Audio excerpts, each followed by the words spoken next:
Hello बच्चों, कैसे हैं आप सब। आओ बेटा सॉल्व करें क्वेश्चन को। क्वेश्चन दिया बेटा यहाँ पर BCl3 does not exist as dimer but BH3 exist as dimer B2H6 because. तो बेटा यहाँ पर दो कंपाउंड, एक तो दिया हुआ है BCl3 जिसका डाइमर एग्जिस्ट नहीं करता है, दूसरा कंपाउंड है BH3 इसका डाइमर B2H6 एग्जिस्ट करता है। ऐसा क्यों है बेटा, आइए देख लेते हैं उसको। सो 2 times BH3, this is borane, this undergoes dimerization to form B2H6 और इस B2H6 में क्या होता है बेटा, बनाना बॉन्ड्स प्रेजेंट होते हैं और इसकी जो स्ट्रक्चर है वो बेटा इस तरह से होती है। दो बोरॉन एटम्स आपस में इस तरह से बॉन्डेड रहते हैं दो हाइड्रोजन एटम्स के थ्रू। इसमें दो हाइड्रोजन एटम्स जो होते हैं वो बनाना बॉन्ड बनाते हैं इस तरह से, क्योंकि उन दोनों बॉन्ड्स की जो शेप होती है बनाना जैसी शेप होती है, इसीलिए बनाना बॉन्ड्स बोलते हैं उनको। और वो 3 सेंटर 2 इलेक्ट्रॉन बॉन्ड होते हैं।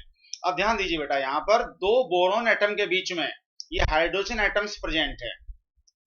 क्यों प्रेजेंट है, यहाँ पर बोरॉन एटम का जो साइज है वो स्मॉल साइज है, तो बोरॉन एटम के बीच में यह हाइड्रोजन एटम बेटा यहाँ पर एंटर कर जाते हैं और B2H6 डाइमर का फॉर्मेशन हो जाता है।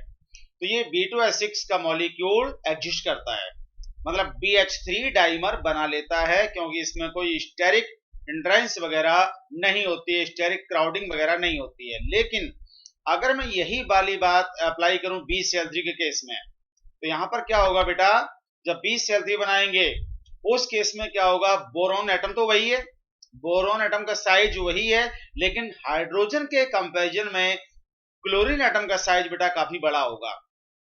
ये हाइड्रोजन एटम है, इसका साइज बेटा स्मॉल है, लेकिन जो क्लोरीन एटम है उसका साइज बेटा लार्ज है। तो जब क्लोरीन एटम का साइज बेटा लार्ज है तो उस केस में दो बोरॉन एटम के बीच में वो एंटर नहीं कर पाएगा, फिट नहीं हो पाएगा, क्राउडिंग हो जाएगी वहां पर। तो बेटा आंसर हमारा क्या होगा देख लेते हैं, एक बार चेक कर लेते हैं। पहला ऑप्शन दिया हुआ है chlorine is more electronegative than hydrogen, ये बात सही है।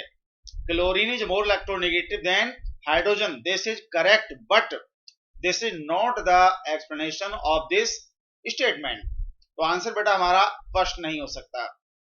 Second, there is p pi back bonding in BCl3 but BH3 does not contain such multiple bond, ये ऑप्शन भी बेटा नहीं होगा।